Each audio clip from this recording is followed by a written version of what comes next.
Coach, you talked about the benefit of the extra reps, given all the new additions that you've had. How have you kind of seen that come to fruition these past couple of weeks? This has been good. I mean, this is the first time that actually, we're practicing like we're playing for a conference tournament.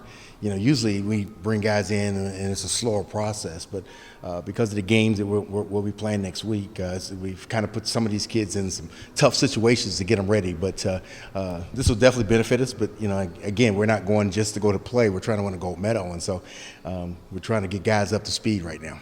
The meaningful game aspect of this whole situation, Coach, that can be really nothing but positives for you. Yeah, I'm really excited about it. There's not many firsts that I've had in, over 30 years of coaching. I don't have many firsts, but I've never had an opportunity to coach internationally, to coach and represent our country, to get a gold medal. So none of those things I've been able to do, just like I told the players. And so this is a lifetime opportunity, not only for the players, but our staff also. When you look at some of the programs that have been chosen to participate, the Purdue's, the Clemson's of the world, I mean, what does that really say about the perception of Tulane basketball right now? Yeah, it's exciting that someone wanted us to do this. This definitely wasn't on our radar, and to be invited to something like this isn't something you say no to, or you say, well, let somebody else do it. So we're honored to be able to do this, and we're going to represent to the best of our ability. We just got the schedule today. We know who we play in the pool play, and try to advance out of there to get to the medal rounds. What does it mean to be able to wear USA on your chest as opposed to Tulane on your chest? Just how does that change the dynamic of what you're doing? It's a different deal. I look and I'm wearing USA things, and matter of fact, there will be no shirt that I'll take or do anything that'll say Tulane on it.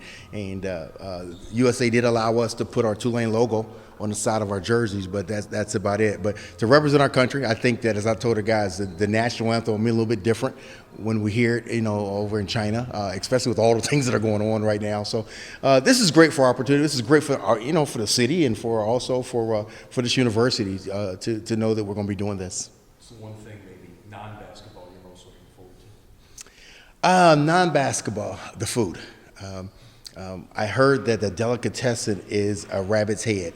And someone asked me that's there that the first night they wanted to see if I would eat a rabbit's head.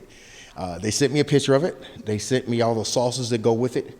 And so I am debating on if I'm going to do that my first night there. No. Yeah. Obviously, this team hasn't been to an NCAA tournament in 28 years. Is this one of the building blocks that kind of gets you to that level? Yeah, it's again, I don't know if there's any other thing that I can do in the summer or even in non-conference to prepare for something like this. We know we play. You have to play every day. We open up, we play at 7:30, then we got to turn around and play at 11 o'clock in the morning, then you turn around and play again at 7 at night. And so just kind of like a conference tournament where the games just keep coming. And so the conditioning part I worry about more than anything. But I think this is a great opportunity. Every team that has participated in this has launched their way into the NCAA tournament. What about the time changing, adjusting? Yeah. What's your plan to get yourself situated there? Yeah, that's going to be tough because we're leaving here at we leave the States at 12:45 a.m. and then we get into China at 5 p.m.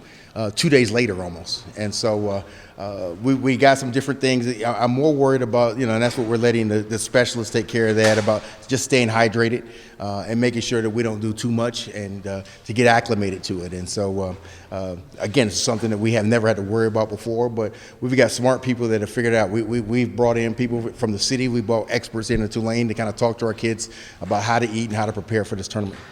Is there any specific thing that you want your team to take back home from a tournament like this? Yeah. Well, I want them to enjoy it. These kids have never probably get an opportunity to go to China and play in an event where you're representing the country. I think that's the first thing, and then to see how other countries and how other people live. We won't have a lot of downtime. We play every day the first 4 days, and then it's every other day. So there won't be tours and all the other things. We just don't have a lot of downtime. So even sadly, I don't even know if I'll get a chance to play golf, which is really something sad to me. So what is the schedule for you guys? You say you play the first 3 days. Yep. You play the exhibition game. Yeah. Well, when we land, we're going to play China right off the bat. And then we just found out that we open up with Poland, We play them at 7:30, and then the next day we play the Czech Republic, and then we play Japan. So we play them 3 straight days. We've got to win at least 2 of those games to get out of pool play. Another thing that's a little different is that if you're tied with someone, a point differential goes into it. So there's a lot of types of things that we don't ever have to worry about in college basketball that we got to worry about. But we'll get through this. I'm excited about it. I'm excited for our kids. I think they're excited, a little nervous also. I think they're more nervous about the 19 and a half hour plane ride than anything else. What the international rules? How have you kind of what have you done to get your players acclimated to that? And what about from your end? Yeah, what we did is we had 2 local scrimmages that we brought FIBA officials in and had them talk to our guys, and because there are some different things that we wanted to do. And I do want to thank Loyola and Xavier, who really came and helped us with this, because we were supposed to schedule Canada and Mexico was supposed to come and play, and we couldn't work it out to get them here, and we didn't want to do any more traveling than we would normally do. So I thank those 2 universities for helping us, and we brought FIBA officials in to help us get ready for their rules. And what I don't want to do is get so inundated in all the rules and then come back in a few weeks and we're back to playing American type basketball. Ron, I know most teams, in college teams, when they go do these these overseas trips, they always talk about like the bonding they can do and how teams can really kind of mesh with a trip like this. Is this kind of what you wanted and kind of the ultimate goal you wanted to have with this team, with this experience? Yeah, that, like I said, I think that we've all been on those. All these kids have been on these foreign trips where you go and you have fun. I've never coached on a foreign trip because I usually let my assistants do it. And so, this time in July, me doing it amps up the intensity a little bit. So, although I think it's really going to help us, again, when you're playing for your country, it's different than playing, not necessarily different from playing for Tulane, but these kids are really excited about winning a gold medal. We know it's going to be difficult, but the opportunity to be able to do that, we're excited about, especially with the competition that's there. Clemson won it for the U.S. the last time. But like you said, I looked at their results. They won like pool games by 1 point, Yeah, 2 points. yeah. They could easily have not made it to the so the competition. There's a lot of pressure. Yeah, our first game's going to be tough. We play Poland. Poland has 6 pros on their team that are playing professional basketball right now. And the way the rules are set, you only have to be enrolled in a class somewhere. So I'm going to call the Pelicans and see if they got a few guys that they want to join us after I saw the schedule today. Coach, bringing it back home, just talking about your conference, obviously losing Houston, adding FAU, what does that do for the conference as a whole? The conference is going to be good. One of the things about college basketball and college football right now, conference alignment doesn't really mean anything. It changes year to year now. And I think what you've got to do, even this coming year, we don't play everybody in our league twice. And so it's really, you take a schedule and you play it and you hope for the best in that regards. But we lost some good teams, but boy, we brought in some really good teams. UAB is a really good basketball and football program, and North Texas, both of them were in NIT finals. And then you talk about a team that's coming off the Final Four. Houston didn't get to the Final Four last year, FAU, and they returned everybody. So our league is going to be outstanding. But the great part of where we're at, we've built this program now to withstand. We can play in any league in any country now. We're not one of those teams that, hey, let's put Tulane on the schedule and you're just going to beat us up anymore. Those days are done and over with. So I don't care what league we're in, where we go, we're going to be competitive, and we want to try to win a championship. To that end, conference just announced schedule rotation. You do have FAU home and home.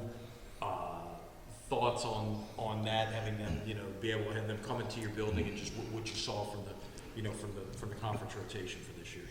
Yeah, I'm more concerned about what type of rice I'm going to eat, because I'm going to go strictly eat rice and vegetable for the next 14 days. So I don't even think about what our schedule is going to be.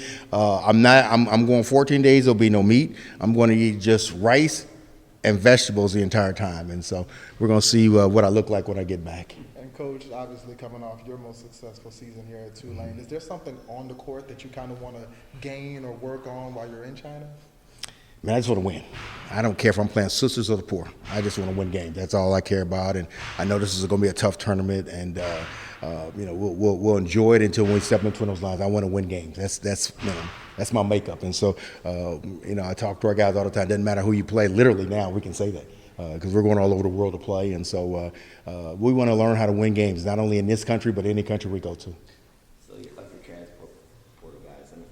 You could take Ashley Woods, Jordan Wood, and team them with Sion and win any academic competition in America. Obviously, basketball skills are the most important. But how important is that to get guys in to have their just Well, what I love is we got great kids. I love coaching these great kids, man. You know, we've got some high academic kids.